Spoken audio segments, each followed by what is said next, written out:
Today I'm going to be reviewing Snowpiercer, the 2013 post-apocalyptic film, not the TV series of the same name. It stars Chris Evans as Curtis Everett, as well as Song Kang-ho as Min Soom, Ed Harris as Wilford, Jamie Bell as Edgar, and John Hurt as Gilliam. After a failed environmental solution, shall we say, causes a major catastrophe and creates a new ice age and wipes out most life on Earth, all that remains of humanity now takes refuge on a train that's circumnavigating the Earth, like a perpetually moving Noah's Ark on rails. It's 2031, so not that far away. The passengers are segregated on the train into different social classes, with the poor at the rear of the train and the wealthy and privileged elite at the front. Like Titanic, steerage, second class, first class, except the segregation is horizontal and not vertical, because this is a train obviously and not a boat. The poor at the rear of the train live under brutal military police state conditions and make do with processed ration food, some kind of jelly protein blocks, which are actually made from insects. Interesting. The population of this part of the train are routinely subjected to violent oppression at the hands of the guards.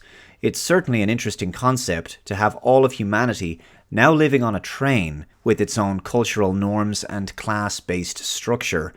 It certainly makes for an original world-building premise. Curtis, Edgar, and Gilliam are involved in the process of organising a carefully coordinated rebellion, one they're hopeful of pulling off after they realise that the guards' guns have no bullets, because apparently there's no bullets left, so they're led to believe. The plan is to get through the security barriers and break a man named Min-soo out of prison. He's a security specialist and should be able to help them reach the front of the train. As Curtis says, "We control the engine, we control the world. All past revolutions have failed because they couldn't take the engine." Wilford is up there, the principal bad guy and authoritarian who runs the world/train. Order is maintained not only by force but by propaganda and indoctrination.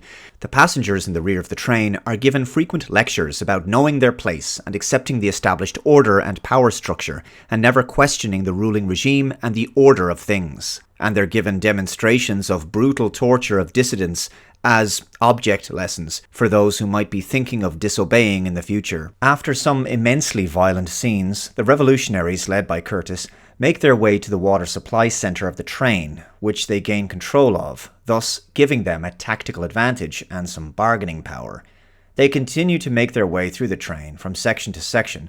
There's a classroom with school children being indoctrinated into believing Wilford's ruling ideology. There's the decadent sections of the train featuring an aquarium, a salon and a fancy bar. There's even a swimming pool section, medical facilities. But I think the one truly eyebrow-raising moment in the film for me was the twist at the end, where Wilford explains to Curtis that revolutions, such as the one Curtis has just undertaken, are sometimes used as a drastic means of population reduction in order to keep the population in sustainable balance.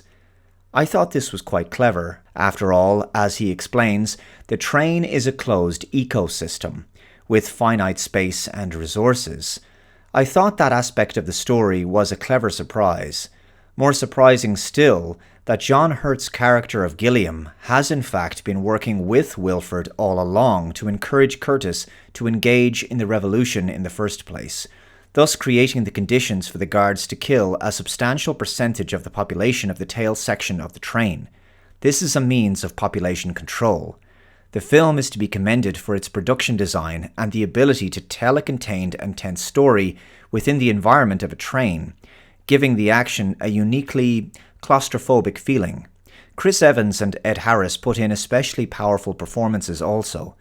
The ending has been compared to Willy Wonka and the Chocolate Factory actually, except this is a much darker and dystopian story. Wilford wants Curtis to take his place and succeed him as master of the train, to keep it running. Gilliam had been telling Curtis that he should be the leader all along, but Curtis didn't realise that he was in fact priming him for this moment, not to be the leader of the rebellion, but the leader of the train and therefore humanity itself. Of course, Curtis can't accept this, especially when it's revealed that children from the tail section are being used in the maintenance of the train's engine, which is why they're taken from their parents at a young age. In the end, the protagonists sacrifice themselves to not only derail the train, but to ensure the survival of humanity.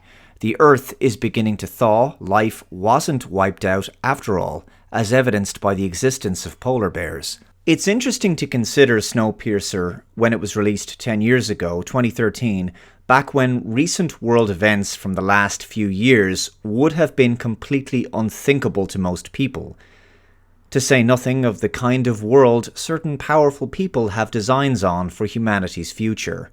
The film certainly has oddly predictive moments, like the proposed solution to the environmental issue, as well as the source of protein the poor are expected to consume. At the time of the film's release, these things probably went right over people's heads, understandably so.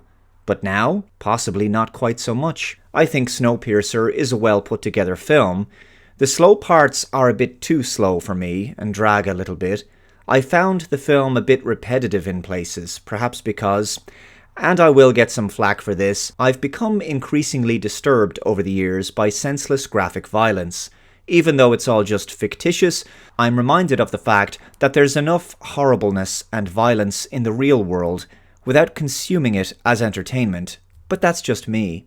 Sure, I've reviewed plenty of dystopian sci-fi movies over the years, but most of them have offered an intriguing and thought-provoking scientific, political, or philosophical message. And without doubt, Snowpiercer has something to say about totalitarian control, centrally planned societies, classism, and authoritarianism, as well as the use of controlled opposition tactics and staged rebellions and uprisings to achieve a certain outcome.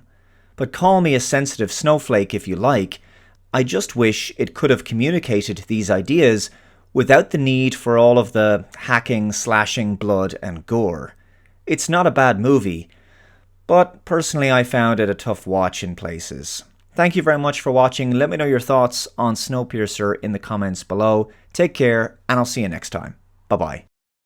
The Dave Cullen Show is made possible by you, my generous subscribers. If you'd like to support my work, head on over to my Subscribe star, linked below in the description box, and for a pledge of as little as $1 per month, you can help to keep the show going. I'm also doing one-to-one monthly subscriber chats. Thanks again. Take care.